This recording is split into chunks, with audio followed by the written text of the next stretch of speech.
అతడు బహుగా ఫలించును. He will bear much fruit. John chapter 15 verse 5. ఫలించుట అనేది ఎవరికి ఇష్టం లేదో చెప్పండి? అందరికి ఇష్టమే. ప్రతి ఒక్కరూ ఫలించాలని కోరుకుంటారు.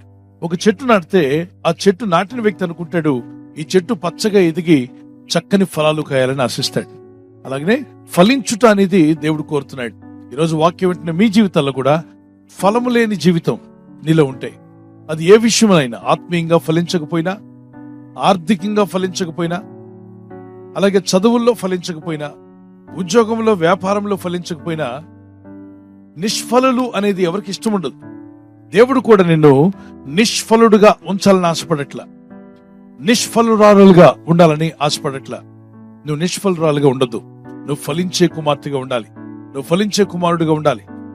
యెహోవాను బట్టి సంతోషించు, అప్పుడే ఆయన నీ హృదయవాంఛలను తీర్చును. 37వ కీర్తన 4వ వచనంలో యెహోవాను బట్టి సంతోషించు, అప్పుడు ఆయన నీ హృదయవాంఛలు తీరుస్తాడు. దేవునిలో ఆనందించండి, ఆత్మ ఫలము కలిగి ఉండండి. ఇప్పుడు వ్యర్థమైన ఫలాలు కలిగి ఉన్నారు. ఎవరిని ఒక శాడిస్ట్ లాగా మారి బాధ పెట్టే స్వభావం కలిగి ఉండొద్దు. ముళ్ళ కంచిలాగా ఉండొద్దు. ఒక తేలులాగా ఉండొద్దు. ఒక పాములాగా ఉండొద్దు. పాముని ఎంత పాలు పోసి పెంచినా ఏం చేస్తుంది? అది కాటేస్తుంది. తేలుని ఎంత బంగారంలో ముద్దులాగా మీరు చక్కని ఒక పక్షిని పెంచినట్టుగా పెంచినా అదేం చేస్తుంది? కాటు వేస్తుంది. కాబట్టి నీలో ఆ స్వభావం ఉంటే తీసేసుకో. ప్రార్థన చేసుకుందాం. Shall we lift up our hands. ప్రభువా, ఆత్మఫలము కలిగిన వ్యక్తిగా, అలాగే నీతి ఫలాలు గల వ్యక్తిగా, మారు మనసు తగిన ఫలం నాలో ఉండాలి తండ్రి. ఎవరెవరైతే ఇంకా మారు మనసు పొందలేదో, కొన్ని విషయాల్లో ప్రభు నీతో మాట్లాడుతున్నాడు. నువ్వు ఇంకా మారాలంటున్నాడు. ఇగో నా కుమార్తె, నువ్వు ఈ విషయంలో మారాలి.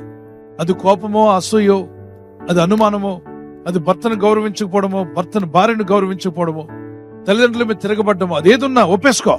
ప్రభు నన్ను క్షమించుదేవా, మన్నించుదేవా, నా ప్రవర్తన విషయంలో నాకు మార్పు దయచేయమని నన్ను క్షమించండి తండ్రి. అయ్యా, మారు మనసు తగిన ఫలాలు నాలో ఉండాలి. మారు మనసు తగినటువంటి ఫలము నేను ఫలించాలి ప్రభా. ఈ రాత్రి నెమ్మదితో పండుకొని సురక్షితంగా కాపాడబడినట్లుగా నీ అగ్ని కంచి వేసి మమ్మల్ని కాపాడండి. మీ చిత్తములో కొనసాగే కృప అందరికీ దయచేయమని యేసుక్రీస్తు ప్రశస్త నామములో వీరందరికీ చక్కని నిద్ర దయచేసి తెల్లవారు లేచి కృపను మాకిమ్మని క్రీస్తు నామములో అడిగి వేడుకుంటున్నామా పరలోకపు తండ్రి. ఆమేన్, ఆమేన్. ఈ వాగ్దాన్ని మీతోనే ఉంచుకోకుండా లైక్ చేయండి, షేర్ చేయండి. అనేకులు ఈ యొక్క ఛానల్ సబ్స్క్రైబ్ చేసుకోమని తెలియపరచండి. సబ్స్క్రైబ్ చేయని వారు కూడా సబ్స్క్రైబ్ చేయండి. Good night. God bless you.